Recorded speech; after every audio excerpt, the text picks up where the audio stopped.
Meus irmãos, nós vamos então ouvir a voz do Senhor nesta manhã, em sua palavra. No Evangelho de Lucas, nós retornamos ao Evangelho de Lucas, no seu capítulo de número 22. Lucas, capítulo de número 22.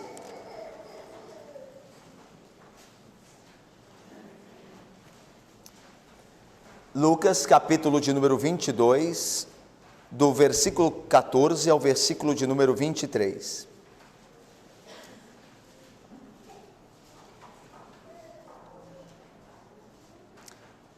Nós leremos o texto, oraremos ao Senhor e passaremos a exposição desse trecho das Sagradas Escrituras. Os irmãos acompanhem então a leitura, por favor, irmãos. Chegado a hora, pôs-se Jesus à mesa e com ele os apóstolos, e disse-lhes: Tenho desejado ansiosamente comer convosco esta Páscoa, antes do meu sofrimento. Pois vos digo que nunca mais a comerei, até que ela se cumpra no reino de Deus. E tomando um cálice, havendo dado graças, disse: Recebei e reparti entre vós. Pois vos digo que, de agora em diante, não mais beberei do fruto da videira, até que venha o reino de Deus. E tomando um pão, tendo dado graças, o partiu e lhes deu, dizendo: Este é o meu corpo, oferecido por vós, fazei isto em memória de mim. Semelhantemente, depois de cear, tomou o cálice, dizendo: Este é o cálice da nova aliança no meu sangue, derramado em favor de vós. Todavia, a mão do traidor está comigo à mesa. Porque o Filho do Homem, na verdade, vai segundo o que está determinado, mas ai daquele por intermédio de quem ele está sendo traído. Então, começaram a indagar entre si, quem seria, dentre eles, o que estava para fazer isto. Vamos orar, irmãos, mais uma vez? Ó Deus santo e bendito, nós nos reunimos, ó Pai, diante do Senhor, no dia do Senhor, para ouvirmos a voz do Senhor, ó Deus, em Tua palavra. Nós já a lemos, ó Pai, e ela é a verdade. Ó Deus, nós te pedimos agora que o Espírito Santo, que é o mestre dos corações, ele nos conduza à exposição fiel da palavra e a aplique poderosamente em nosso coração, para que a glória do Salvador, do Redentor, do Cordeiro de Deus, que é o Senhor Jesus Cristo, resplandeça diante de nós, e nós confiemos nele, na sua graça, no seu grande amor, na sua obra eficaz por nós, e assim confiando nele, contemplando o Cristo, nós nos tornemos também a sua imagem e semelhança. Em nome de Cristo nós oramos, com perdão dos pecados. Amém. Meus irmãos, é chegada a hora pela qual o Cristo veio ao mundo, a hora pela qual o Filho de Deus se encarnou, a hora que o Evangelho de João fala tanto nela. Jesus muitas vezes no Evangelho de João disse aos seus discípulos: não é chegada a hora. Lembra quando no momento do casamento de Caná da Galileia, em Caná da Galileia, quando Maria, mãe de Jesus, vai dizer a ele: olha, o vinho acabou, e Jesus diz assim: mulher, não é chegada a minha hora. A hora da glorificação. Maria esperava que com Cristo fazendo o milagre, ele seria glorificado, mas Jesus diz: há uma hora da glória muito maior do que esta, a minha hora não chegou. E quando nós vamos a João 17, nós vemos Jesus Cristo orando, dizendo: Pai, é chegada a hora da cruz. Cristo veio para esta hora. Quando lá no Evangelho de João os gentios foram procurar Jesus para levar ao Cristo até os seus grandes mestres gregos, por causa da oratória, do poder da palavra de Cristo, Jesus diz assim: o que direi eu nesta hora? Pai, passa de mim este cálice, mas foi para a hora do cálice, a hora da cruz que eu vim. E agora Lucas diz: chegada a hora pelo qual Cristo veio ao mundo, para entregar a sua vida por amor do seu povo. Todo o Evangelho, meus irmãos, tem como a cruz o centro, e desse centro da cruz toda a graça do Evangelho sai adiante. A cruz de Cristo é o centro. Paulo disse: eu nada quis saber entre vós, quando ele diz aos Coríntios, senão pregar a Cristo e este crucificado. Chegada a hora, diz Lucas, no capítulo 22, versículo 14. Chegada a hora, pôs-se Jesus à mesa, e com ele os apóstolos. Lembram-se, meus irmãos, que no capítulo 22, no início do capítulo 22, a Páscoa é preparada. Lembram-se? A Páscoa é preparada, o cenáculo mobiliado está pronto. Agora já é a tarde da quinta-feira, nós já estamos entrando na sexta-feira. Após as 5 da tarde da quinta, depois deu 5 horas da tarde da quinta no relógio dos judeus, então já entra a sexta-feira. Às 6 da noite já é sexta-feira, então a Páscoa já pode ser comemorada, ela já pode ser celebrada. A hora chegou, aquela última Páscoa está diante dos apóstolos e do seu Senhor Jesus Cristo, e ele se senta à mesa com seus apóstolos. Meus irmãos, a Páscoa, aquele momento, aquela ceia, havia um protocolo de como celebrá-la. E os historiadores nos contam como era celebrada aquela ceia, aquela festa da Páscoa. A primeira coisa que acontecia é que o judeu que a celebrava tomava um cálice, começava com um cálice, um copo de vinho, e ele fazia uma oração de gratidão a Deus. A festa começava assim.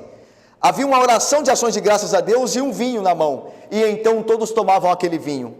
Posteriormente, meus irmãos, havia a ingestão de ervas amargas. Lembra que nós lemos em Êxodo 12, hoje aqui ainda, quando no início do nosso culto, lá diz: comereis o cordeiro com ervas amargas e pães asmos, são pães sem fermento.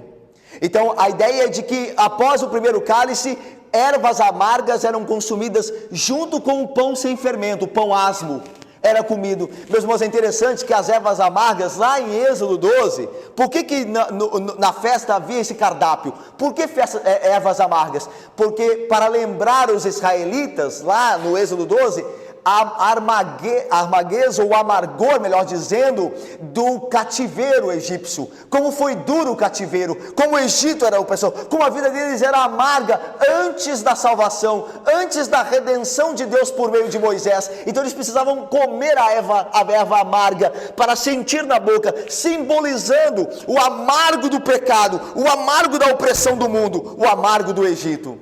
E os pães asmos eram comidos por quê? Porque eram chamados os pães da pressa.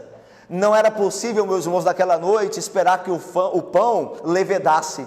Se colocasse o fermento, o pão teria que ir ali horas ali diante do fogo para que ele assado fermentasse. Mas não era possível esperar, porque a qualquer hora o anjo do Senhor viria e passaria pela terra e o povo sairia. Por isso que no texto que nós lemos, Êxodo 12, Zenilda, Deus diz assim: vocês comerão a Páscoa de lombos cingidos. A ideia é de com a roupa já pronta para ir embora, com sandálias nos pés e cajado na mão. Assim vocês comerão a Páscoa, porque a qualquer momento Deus pode vir libertá-los. Por isso dos pães asmos, porque não havia tempo para esperar que eles fermentassem. Daí então, ervas amargas e pães asmos eram comidos depois do primeiro cálice. Aí o segundo cálice era tomado. Havia uma segunda rodada de vinho, e eles tomavam. E após essa segunda tomada de vinho, a história da Páscoa era contada. Lembra que Moisés diz na instituição da Páscoa: quando os filhos de vocês perguntarem, que rito é esse? Vocês dirão: ele celebra a noite que o Senhor veio nos visitar e julgou o Egito e nos libertou. Então, nesse momento entre os judeus, naquela celebração, a festa da Páscoa, o contexto da Páscoa lá do Êxodo era recontado aos que estavam presentes na festa, e o cordeiro era comido. Depois do cordeiro comido, era tomado mais um cálice, uma rodada de cálice, o terceiro cálice chamado o cálice da bênção, era tomado, e era cantado os salmos de aleluia, que são os salmos que vão do 113, o Salmo 113, até o Salmo 118, eram cantados os salmos naquela festa, e aí por fim tomava-se o último cálice, o quarto cálice. Assim que era a festa da Páscoa. É por isso que o texto diz que Jesus vai tomar do cálice e instituir a Santa Ceia, e tomar do pão. No meio daquela festa, ele vai instituir a ceia do Senhor. Nós vamos ver então, veja aí. Jesus toma a mesa junto com os apóstolos, ele é um anfitrião, ele se senta junto com seus apóstolos, e ele vai passar a dizer-lhes o seguinte, versículo 15, e disse-lhes: tenho desejado ansiosamente comer convosco esta Páscoa, antes do meu sofrimento. A ideia do grego aqui, o verbo, o modo verbal do grego, dá a ideia da intensidade do desejo de Cristo em estar com os seus antes do sofrimento dele. É literalmente, o verbo traduzido para nós aqui no português, literalmente ficaria assim: com grande desejo desejei comer esta Páscoa com vocês. Com grande desejo desejei. A ideia de intensidade. Meus irmãos, Cristo ama o seu povo. Cristo não veio aqui fazer a obra dele de maneira insensível, como se não tivesse nada com alguém, como se mecanicamente ele devesse algo ao Pai e viesse fazer sem se envolver com ninguém. Deus ama o seu povo. Deus ama os seus em Cristo. Cristo amava os seus apóstolos, os seus discípulos. Ele diz: eu desejei muito celebrar essa Páscoa com vocês. No meio do seu sofrimento, no meio dessa angústia, Ele mostra o seu amor. Ele quer estar com o seu povo.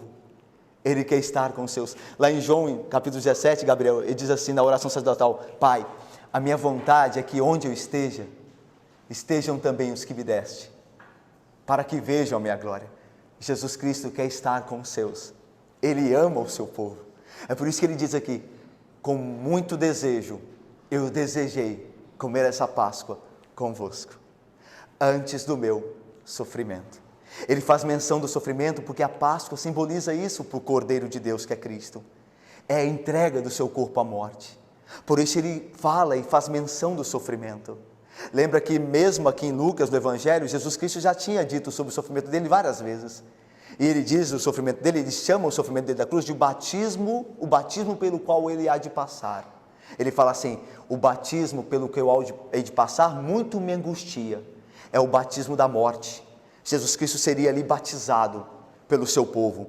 Ele seria de fato coberto pela morte para trazer salvação para o seu povo. Meus irmãos, o texto continua.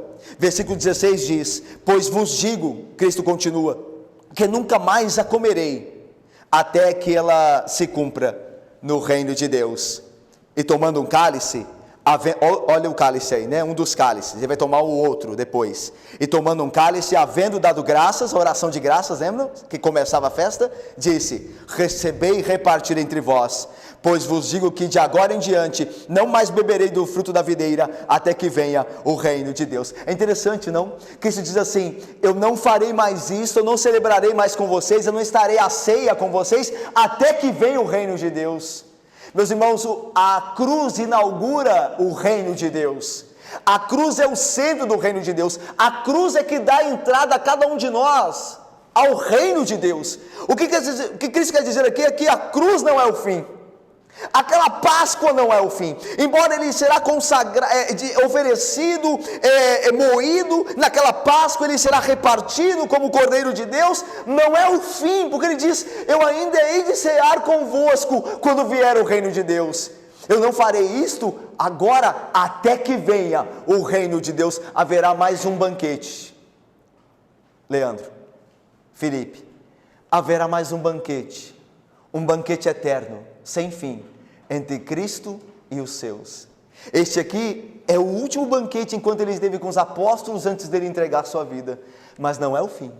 Não é o fim, graças a Deus, não é o fim. E Jesus Cristo deixou isso claro. Ele disse: eu não hei mais de cear a Páscoa, mas até que venha o reino de Deus. A ideia de alguns teólogos é que a cruz inaugura o reino de Deus. Ela garante a entrada do reino de Deus. Ela será a intenção dela, o objetivo dela será plenamente cumprido quando vier o reino de Deus e o povo de Deus habitar com o seu Rei Jesus Cristo. Por isso, nós ainda celebraremos uma ceia com o Salvador, mas esta ceia será eterna. Nós estaremos com Ele. Agora nós não o vemos, Ele não está conosco, embora esteja presente aqui, fisicamente não está aqui, mas Ele voltará e Ele abrirá um grande banquete em que os santos se sentarão junto com Ele à mesa novamente e haverá uma celebração eterna diante do Cristo com o seu povo. Por isso Ele diz: agora eu estou partindo, é a última ceia convosco agora, mas depois eu a tomarei de novo, quando vier o reino de Deus. Não é o fim então, não é o fim. Veja, meus irmãos, o texto continua: e tomando o cálice, havendo dado graças, disse: recebei e reparti entre vós. É interessante, meus irmãos, que Cristo dá graças naquele momento tão difícil, naquele momento de dor, naquele momento de sofrimento, em que a hora da cruz se aproxima, Ele dá graças. E tendo dado graças, por que Cristo dá graça, meus irmãos? Porque Ele sabe que o Pai tem todas as coisas sob o controle, debaixo da providência, debaixo da sua soberania, segundo a sua vontade. Por isso Cristo pode, mesmo ali, a horas da sua morte, da sua entrega, dar graças a Deus. Ele dá graças a Deus naquela hora, porque Ele sabe que o Pai tem a sua vida nas suas mãos. Tanto que vocês se lembram, na hora da cruz, isso não muda. Jesus Cristo diz: Pai, nas tuas mãos entrego o meu espírito. Jesus Cristo sempre confiou em seu Pai, em seu Deus e nosso Deus. E portanto, irmãos, Ele aqui dá graças a Deus naquele momento de dor e sofrimento. E Ele diz então: recebei o cálice e reparti entre vós, pois vos digo que de agora em diante não mais beberei do fruto da videira, até que venha o reino de Deus. Meus irmãos, nesses primeiros versículos não há ainda a Santa Ceia. Aqui há uma celebração. Aqui é a festa da Páscoa que começa a ser celebrada. No meio desta festa agora, Jesus vai instituir a Santa Ceia. Aqui não é Santa Ceia ainda. Ele não falou ainda as palavras: este é o meu corpo, este é o meu sangue. Ele está celebrando a Páscoa aqui.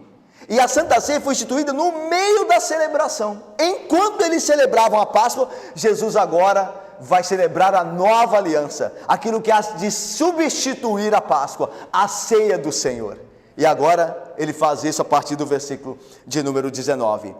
E tomando um pão, tendo dado graças, o partiu e lhes deu, dizendo, e agora sim: isto é meu corpo, oferecido por vós. Fazei isto em memória de mim. Meus irmãos, Cristo naquele momento, Ele se identifica com os símbolos da Páscoa. Ele pega o cálice e pega um pão, um dos pães asmos, e diz: pegando o pão, este é o meu corpo. Ele está usando do símbolo para representar agora aquilo que Ele faria pelo seu povo. Ele entregaria o seu corpo à morte. Esse é o meu corpo que será partido. E pegando o cálice disse: este é o cálice da nova aliança. Este representa e simboliza o vinho. Meus irmãos, ali então o povo deveria agora, os apóstolos deveriam se lembrar que aquele momento a Santa Ceia passaria a ser a nova Páscoa, por assim dizer. A Santa Ceia seria a celebração de uma salvação que Deus operara definitivamente por meio e na pessoa de Jesus Cristo ao seu povo. Assim como na Páscoa o povo comia o cordeiro, os pães asmos, as ervas amargas, celebrando a salvação do Egito, agora, a partir daquele momento, os discípulos celebrariam a salvação dos pecados, a redenção espiritual através do cálice e do pão, do sangue e do corpo de Cristo. Então agora a Páscoa é substituída pela Santa Ceia. Mas embora os elementos mudem, o rito mude um pouco, o fundamento é o mesmo, porque a Páscoa apontava para Cristo. Tanto que quando João Batista vê Jesus Cristo, ele diz: eis o Cordeiro de Deus. Ele é para qual apontava a Páscoa, ele é o verdadeiro Cordeiro. E a Santa Ceia também se lembra de Cristo. Então tanto a Páscoa como o substituto da Páscoa, que é a Santa Ceia, tem o mesmo fundamento. Ambas falam de Cristo, ambas as celebrações apontam para Cristo. A Páscoa apontava para o Cordeiro que viria, e a Santa Ceia aponta para o Cordeiro que veio. Mas Cristo é o centro de ambas as festas. Uma substituiu a outra. Agora não há mais necessidade de sangue. Por que a Páscoa foi substituída pela Santa Ceia? A Santa Ceia não tem sangue. A Santa Ceia não é um rito cruento, não derrama sangue. Por quê? Porque não há mais necessidade de sangue. No Antigo Testamento a Páscoa envolvia sangue. O cordeiro era imolado. Jerusalém ficava de fato cheia do odor do sangue correndo pelas ruas. Era uma situação desagradável, porque era preciso sangue para a remissão dos pecados. Mas o cordeiro não havia ainda sido enviado, o Cordeiro de Deus. Mas ele veio, ele derramou o seu sangue perfeito, o seu sangue sem mácula. Agora o rito é incruento. Não precisa mais de sangue, porque o Cordeiro derramou o seu sangue na morte, o seu sangue puro, sem pecado, a sua vida perfeita.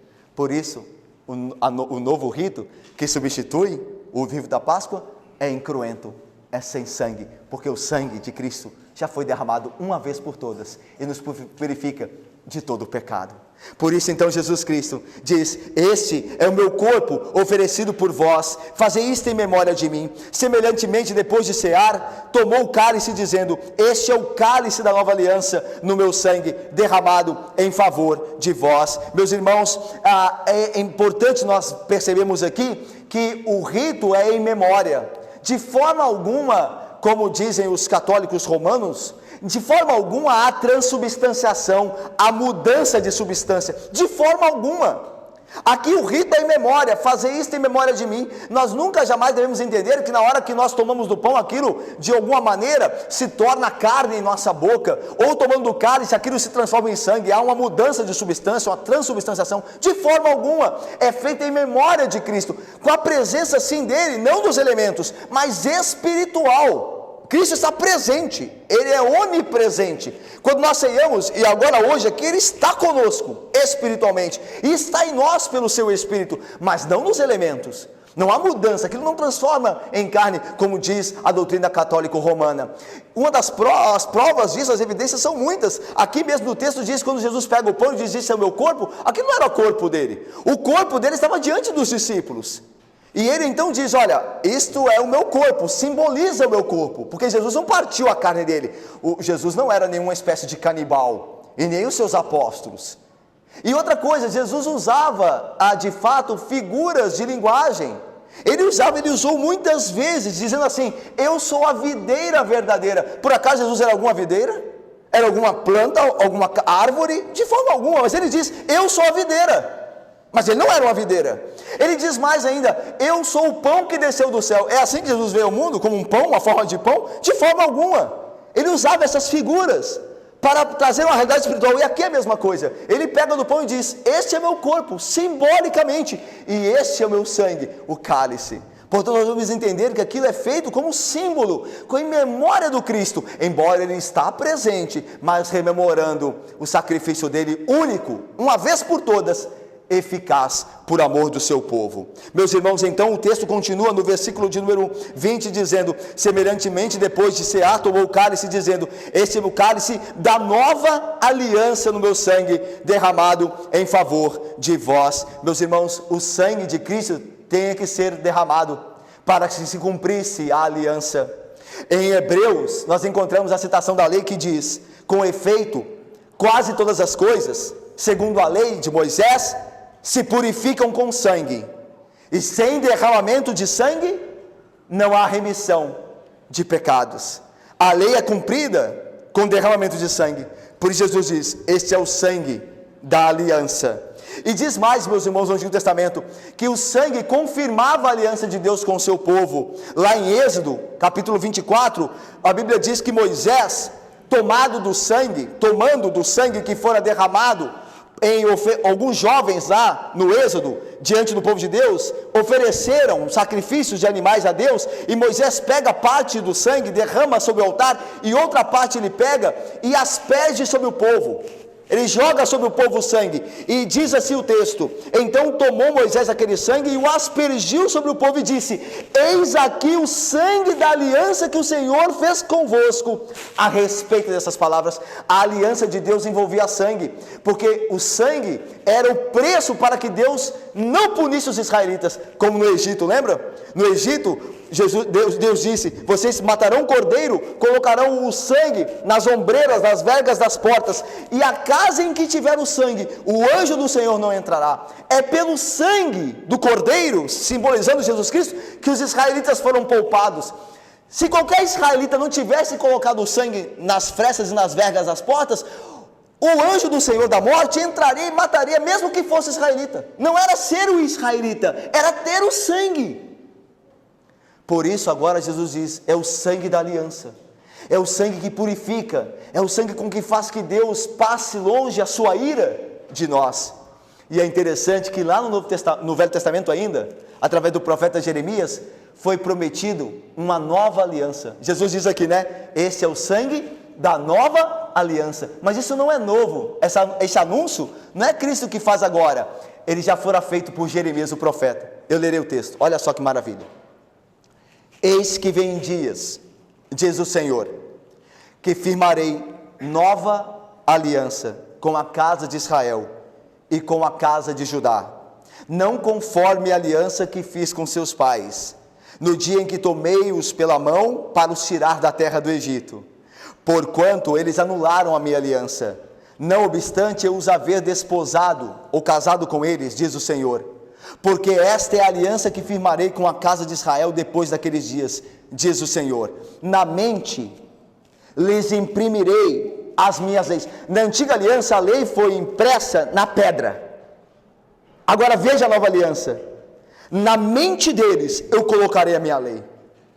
A lei foi impressa fora deles, por isso que eles quebraram, mas a nova aliança eu colocarei a lei na mente deles, no coração deles a minha lei, eu gravarei no coração deles, não na pedra, no coração deles.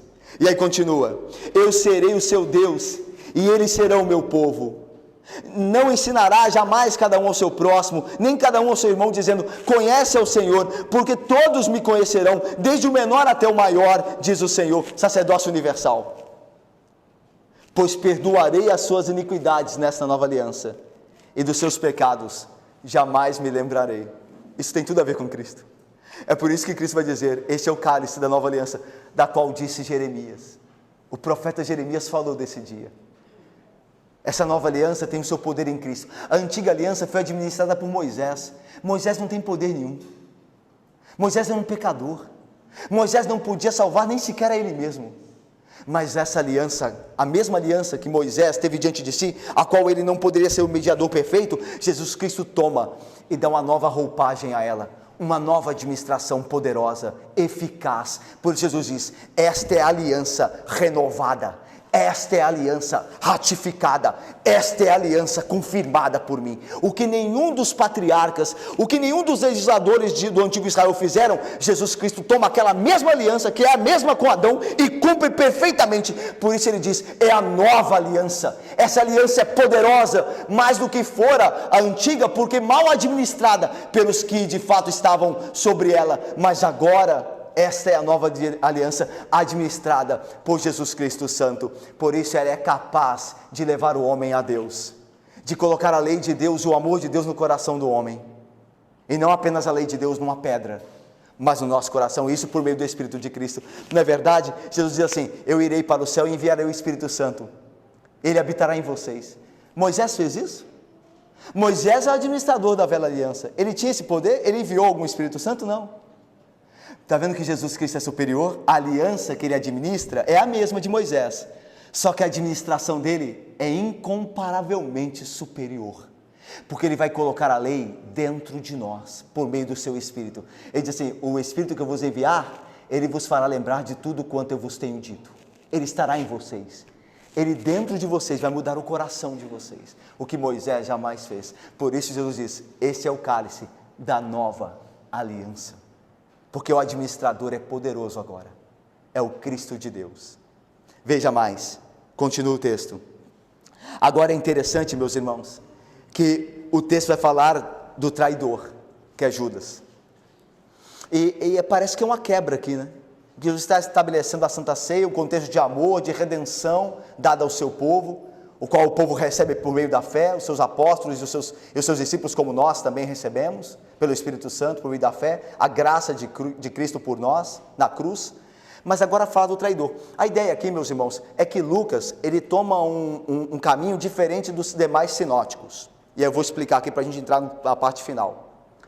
Os sinóticos, os outros, Mateus e Marcos, sinóticos, né, os irmãos sabem, significam semelhantes. Então quando a gente fala assim, evangelhos sinóticos, nós estamos dizendo evangelhos semelhantes. Mateus, Marcos e Lucas são muito parecidos. Eles têm suas singularidades, mas eles são muito parecidos. João é mais diferente. O evangelho de João, ele se importa com as palavras de Cristo. Os evangelhos sinóticos não se importam só com palavras, mas com obras. Jesus está indo, vindo, curando. João é mais teológico nesse sentido, no que concerne aos discursos de Cristo. Jesus fala mais em João, essa é a ideia. João está preocupado pouco com as obras de Cristo, embora as relate, mas está preocupado com os seus discursos, com a sua palavra. Essa é a diferença. E claro, não se contradizem, se completam. Mas os sinóticos, ou seja, Mateus, Marcos e Lucas, os sinóticos Marcos e Lucas são diferentes de Marcos e Mateus, são diferentes de Lucas. Por quê? Porque lembra-se que nós já dissemos que Lucas se importa com o assunto, com temas. Já Mateus e Marcos são mais cronológicos, eles se importam mais com o tempo em que aconteceram as coisas. Já Lucas se importa com o que aconteceu e colocar aquilo em temas grandes, em temas maiores. Tanto que, agora, no texto de Lucas, o traidor, Jesus se refere ao traidor, mas provavelmente ele se referiu ao traidor antes de estabelecer a Santa Ceia. Em Mateus e Marcos, o que acontece em Marcos? Jesus fala do traidor antes de instituir a ceia. Aqui em Lucas não. Ele institui a ceia e depois faz menção do traidor. Por que Lucas está mudando essa questão cronológica? Por que Lucas está fazendo essa mudança? Porque para Lucas, a importância que ele quer trazer é o seguinte: Jesus anuncia a Santa Ceia. E Lucas agora narra a reação dos discípulos para a constituição da Santa Ceia. Então Lucas pega tudo que tem a ver com os discípulos, inclusive o falso discípulo Judas, e coloca depois da Santa Ceia, porque Lucas quer mostrar agora a reação dos discípulos depois da instituição da ceia. Então a preocupação de Lucas não é cronológica, não é de tempo, porque provavelmente o traidor referiu-se ao traidor antes da instituição da ceia, como Marcos diz. Mas Lucas não se preocupa com isso. Lucas quer tema. Então ele vai falar assim: o tema agora é a reação dos discípulos depois da instituição da ceia. Tanto isso é verdade que olha para a sua Bíblia aí, olha para ela aí, olha só, a ceia é de fato estabelecida, instituída. Aí vem o texto de Lucas, diz, versículo 21, todavia a mão do traidor, agora a primeira menção a um discípulo falso, que é Judas, e a reação dos discípulos verdadeiros. Olha aí o versículo de número 23, então começaram a indagar entre si quem seria dentre eles o que estava. Então os discípulos começam a reagir dentro daquele contexto. Agora veja outra reação dos discípulos, versículo 24, suscitaram também entre si, os discípulos, uma discussão sobre o qual deles parecia ser o maior. Reação de discípulos dentro do contexto da Santa Ceia. Agora veja mais, outro discípulo, versículo 31, que é outro perícope: Simão, Simão, eis que Satanás vos reclamou para vos peneirar como trigo. A ideia de Jesus advertindo Simão que ele seria tentado por Satanás a negar Jesus, como Simão acabou caindo e negando a Jesus ali, quando ele estava sendo julgado. Então a ideia de que Lucas agora está se preocupando com os discípulos, depois de Jesus ter instituído a ceia. Então o tema é a reação dos discípulos depois da Santa Ceia. Então fique claro isso, tá? Não é que Lucas se confundiu, ele falhou cronologicamente, é que ele não se preocupa com cronologia, com a hora que aconteceu, mas ele pega os textos dele na pesquisa e os coloca dentro de um grande tema, e ele está preocupado com isso aqui, ok? Visto isso, vamos então ao anúncio do traidor aqui novamente. Olha aí, versículo de número 21, todavia, eu faço isso, a Santa Ceia, o meu corpo é derramado, o meu sangue, eu faço isso em favor de vós. Todavia, nem todos vocês são santos, foram escolhidos para o reino. Todavia, a mão do traidor está comigo à mesa. Há um traidor aqui. É interessante, meus irmãos, a mão do traidor está comigo à mesa, a ideia de comunhão. Porque é alguém que se senta com alguém para comer.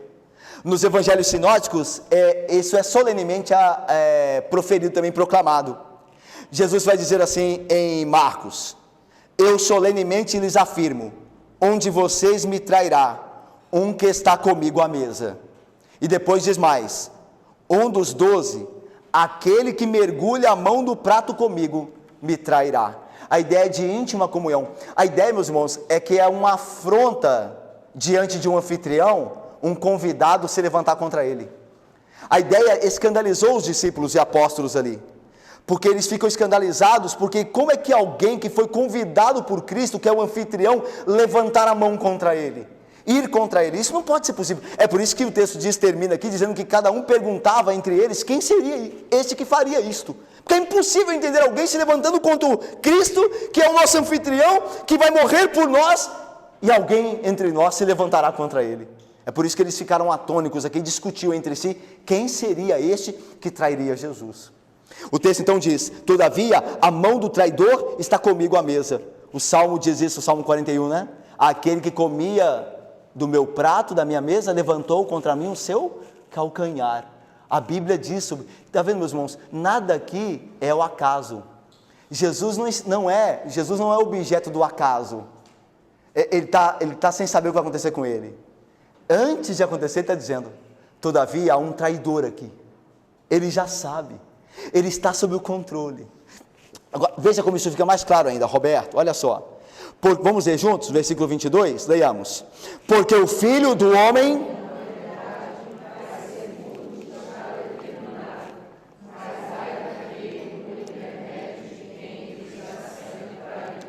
Meus irmãos, Jesus não foi vítima de circunstâncias.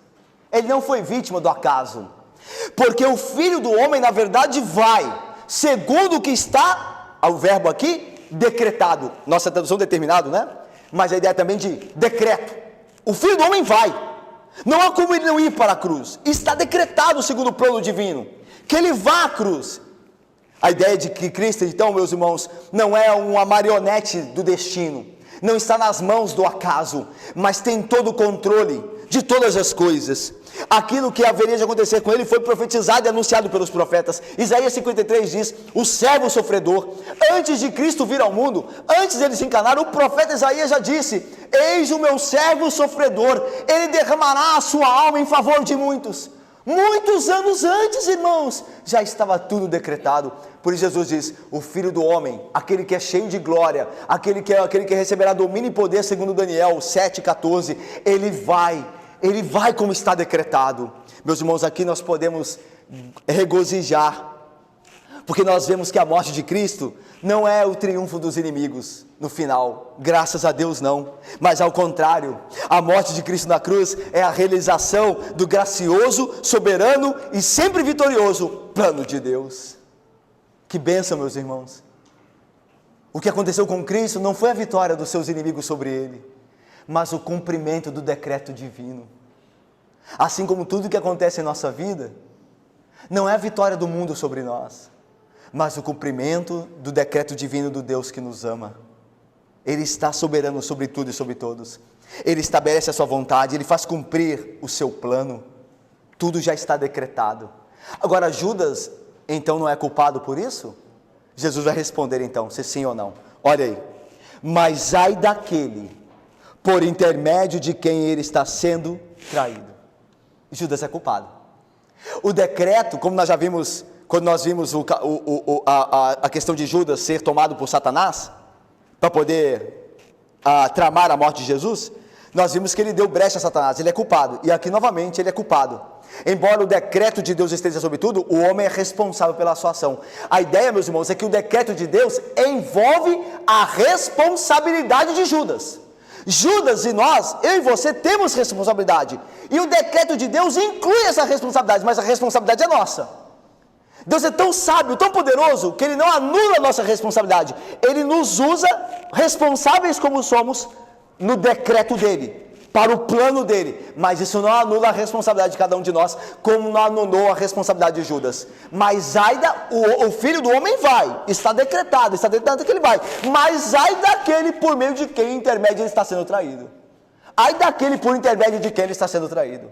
Esse homem é responsável diante de Deus e será julgado por isso. Lá em Marcos, a mesma palavra, mas com um acréscimo de Jesus, diz assim: pois o Filho do Homem vai, como está escrito a seu respeito, mas ai daquele por intermédio de quem o Filho do Homem está sendo traído. Aí Jesus acrescenta: melhor lhe fora não haver nascido. Era melhor que ele não tivesse nascido em se constituir um traidor. Melhor lhe fora não haver nascido. Isso é impressionante, não, irmãos? Isso é poderoso. Se voltar, e veja, isso não é só no caso de Judas não, viu, irmãos? Porque nós podemos ser Judas aqui também. Eu posso ser um Judas. Eu posso ser alguém que finge ser crente e não ser. Há pastores, meus irmãos, há falsos pastores. Deus diz assim: é melhor te fora não ser nascido. O juízo que espera as pessoas que fingem ser crentes e não são, é tão terrível como Judas, porque Judas era assim, ele fingia ser algo que ele não era, um hipócrita, era um mentiroso, um dissimulado. O destino que espera as pessoas assim, seria melhor para eles não haver nascido, do que estar diante de um juízo, de um Deus santo. Lembra que isso é tão verdade, que em Apocalipse, Jesus escrevendo em uma das igrejas da Ásia, ele diz assim: porque não és nem morno nem frio, eu te vomitarei da minha boca. Melhor fosses frio do que morno. Melhor que você antes nem me conhecesse, do que me conhecendo, viver uma vida mundana. Era melhor nem ter me conhecido, porque me conhecer e viver de maneira morna, será vomitado da minha boca. A mesma ideia de Judas. Ele estava entre os discípulos, mas não era um deles. Melhor lhe fora não haver nascido. Agora veja o texto terminando. Mas ai daquele por intermédio de quem o Filho do Homem está sendo traído. Versículo 23. Então começaram a indagar entre si quem seria dentre eles o que estava para fazer isto. Os evangelhos sinóticos, meus irmãos, como Marcos, eles acrescentam que os discípulos começaram a perguntar a Jesus, um por um, se por acaso seria um deles. Lembra que o evangelho de João diz isso, que João, o apóstolo amado, o discípulo amado, ele se reclina sobre os ombros de Jesus e pergunta: por acaso sou eu? E isso é muito interessante, eu termino aqui, irmãos. Isso é muito precioso para nós, porque nós temos a inclinação de sempre julgarmos o outro e nunca nós mesmos. Nós sempre achamos que o outro é o que é o menos crente, que o outro é que deveria se consagrar mais, que o outro é que deveria abandonar tais e tais pecados, mas nós nunca olhamos para nós. Esse momento da Santa Ceia é um momento, e nós teremos Santa Ceia hoje à noite, é um momento em que nós nos examinamos a nós mesmos. É um momento em que nós pensamos em nós e dizemos aqui: eu poderia ser um traidor, eu tenho tudo para ser um traidor. Por isso que João perguntou: por acaso sou eu? Porque eu tenho tudo para te trair. Eu conheço os meus pecados, como disse Davi, os meus pecados estão sempre diante de mim. Eu tenho tudo para te trair, por acaso sou eu? O Senhor sabe todas as coisas, o Senhor sabe o futuro, sou eu que vou te trair, porque eu tenho tudo para te trair. Veja, meus irmãos, João agiu como um crente, ele duvidou de si mesmo e confiou em Cristo. Hoje os crentes, eles confiam muito neles mesmos e pouco em Cristo. O discípulo verdadeiro confia pouco em si mesmo e muito em Cristo. É por isso que os discípulos aqui indagavam, perguntavam-se uns aos outros, quem dentre eles faria isto? Eu termino, irmãos, com 3 aplicações. Vamos lá então, irmãos, a parte mais importante aqui. Primeiro, meus irmãos, haverá um outro e eterno banquete entre Cristo e os seus. Você e eu pensamos nisso? Vivemos para isso? Para aquele dia do glorioso banquete, da gloriosa celebração com Cristo, Rei dos Reis, voltando para reinar triunfantemente sobre tudo e sobre todos? Você está preparado?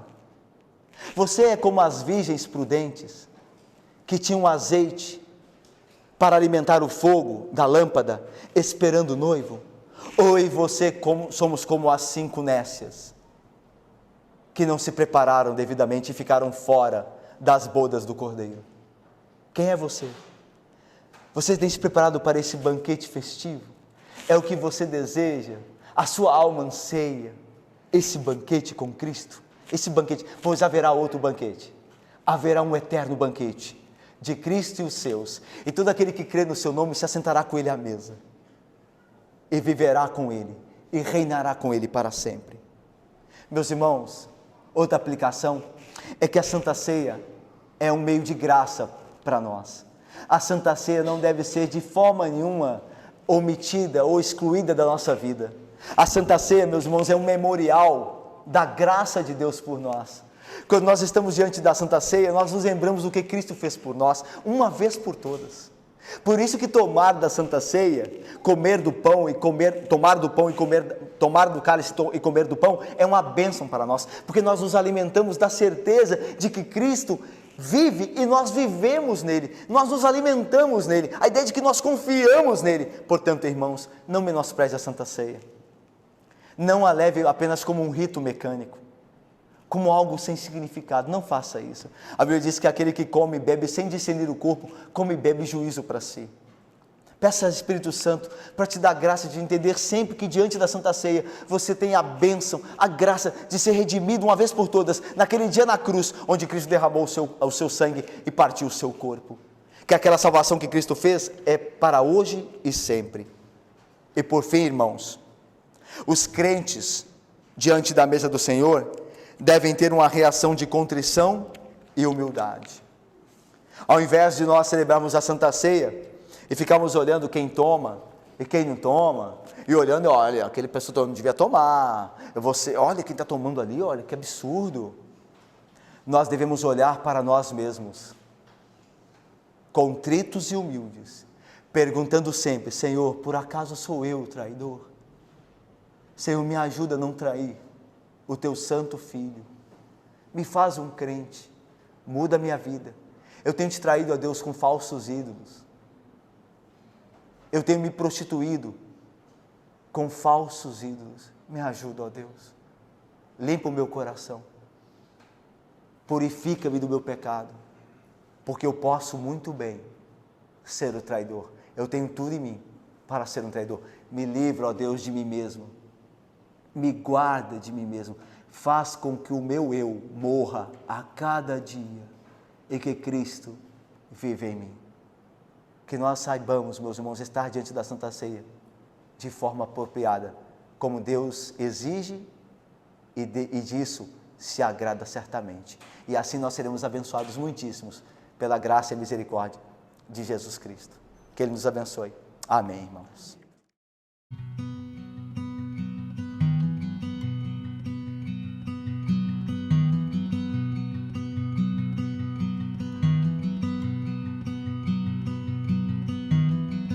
A mighty fortress is our God.